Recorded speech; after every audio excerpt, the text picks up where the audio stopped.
told one of the PFLP leaders who was very much involved in the 1970 hijackings, who had since moved to Ramallah in the West Bank, left the PFLP, had joined Arafat and the pro-peace movement, if you like. And so I thought I would interview him to see what he thought, having been involved in hijacking 3 airplanes.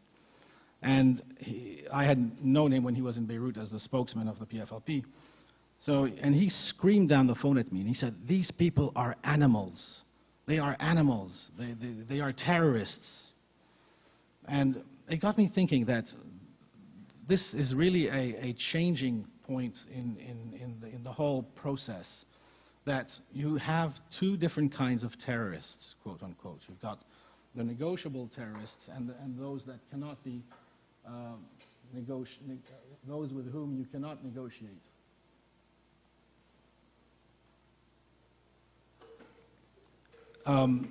Let me open a little parenthesis here and tell you a little story about an incident that happened to me in Istanbul in the mid-70s.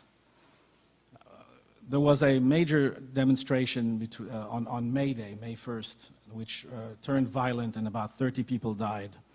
And a couple of weeks later, the left called a counter-demonstration. I was based in Beirut at the time. And my editor called me and said, "Go to Istanbul, there's going to be trouble."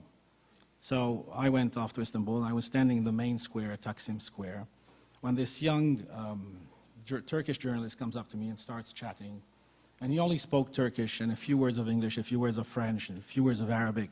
And I don't speak Turkish, but about 10 words of Turkish. But we started chatting. And he invited me to see his newspaper. He worked for an extreme left-wing radical paper. I went to his newspaper, and they had posters of Lenin and Marx and Guevara, and so it was very interesting. So I invited him to lunch, and when the bill came, I took out my credit card. And he said, "What is that?" He had never seen a credit card. So I explained the finer points of capitalism, you know, that you spend money you don't have, you know. And at the end of the lunch, we each went our way. Fast forward to 1982, the Israeli invasion of Lebanon. He shows up in Beirut. He's now working for a French agency, speaking decent French, decent English. And he calls me up and takes me out to dinner, and the bill comes, he pulls out a credit card. And he says, "I have to tell you something. I am not Turkish, I'm Kurdish." I said, "Okay." He said, "When we met, I was involved with the PKK, the Kurdish Workers' Party, which is considered a terrorist organization by the Turks. And he said, I was going to hijack an airplane and demand the release of PKK prisoners held by the Turks. But knowing full well that the Turks don't negotiate with terrorists, I was going to blow up the plane, including myself and the passengers. And what made me change my mind was your credit card and you. I wanted to be like you and have a credit card." So, you know, one more reason never to leave home without it. But that had me thinking that there are 2 sorts of people. There are what I call negotiable terrorists and non-negotiable terrorists. And this is what the US administration, the consecutive US administrations, seem to fail to understand, that they put everybody in one basket, and terrorists, you can't talk to them, which is wrong. And what's the difference between negotiable and non-negotiable? People like the PLO, for example, Palestine Liberation Organization, are negotiable terrorists, and I use the quotation marks, because 20 years ago, the US administration, US diplomats were banned from talking to Palestinian officials.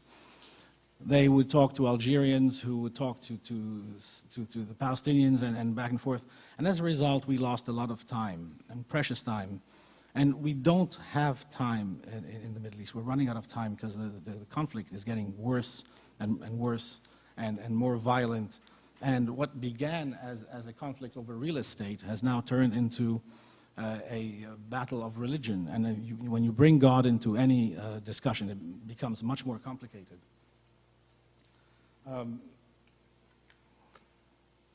So it's really important that we don't waste this time that we don't have.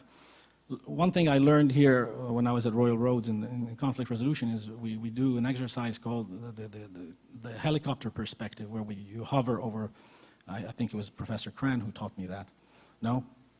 Well, where you hover over a problem and look at it from a distance. I've applied that to the Middle East problem, though instead of hovering over space, I hover over time. And I look at the problem in 10-year increments, from 1948 to 58 to 68 to 78 until today. And you look at it and it gets more complicated and more complicated. And what began as a simple battle of turf and resources, especially water, which is a big issue in the Middle East, has now turned into a conflict of religion and, as some people say, a conflict of civilizations. I dispute that. I don't buy the civilization thing. I think it's wrong. And my book was going to be called initially Blue Jeans and Chadors.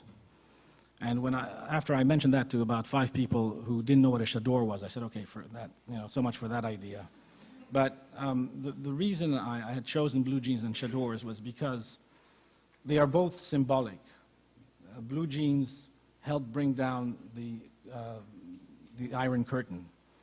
Blue jeans were considered a currency in the Soviet Union. Anywhere behind the Iron Curtain, if you had a pair of Levi jeans, you could buy almost anything.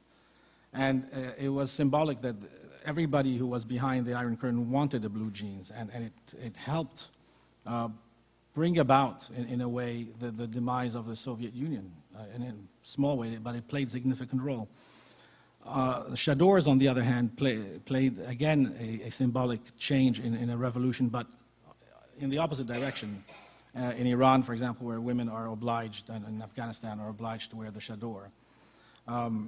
So I think that, but I think the two can coexist if they are not imposed upon people. If you go to the southern suburbs of Beirut, where Hezbollah is headquartered, you will see young women wearing skin-tight blue jeans and extremely revealing T-shirts, walking right next to an older lady in a chador. And you go to a shopping mall in Dubai, and it's the same thing.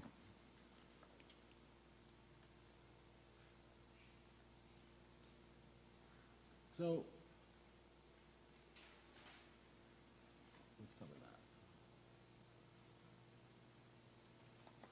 where do we go from here with what Bush had started, and how do we solve this crisis, this whole Middle East crisis? Because it's all interrelated. You have some analysts who will say that the Arab-Israeli problem is not related to Iraq and Afghanistan and everything else. And in a way, they're right, but it remains, the Arab-Israeli problem remains the keystone of the conflict. The evil one, as Bush used to refer to Osama bin Laden, did a videotape shortly after 9/11 where he and his number 2, Zawahiri, said we have to use the Palestinian issue to motivate people, to recruit people to our cause, because they don't understand the concept of the deep Islamic thought that we're trying to promote. So we have to use, and those were their words, we have to use, and al-Zawahiri says that in his book as well, that they have to use the Palestinian cause to recruit more people.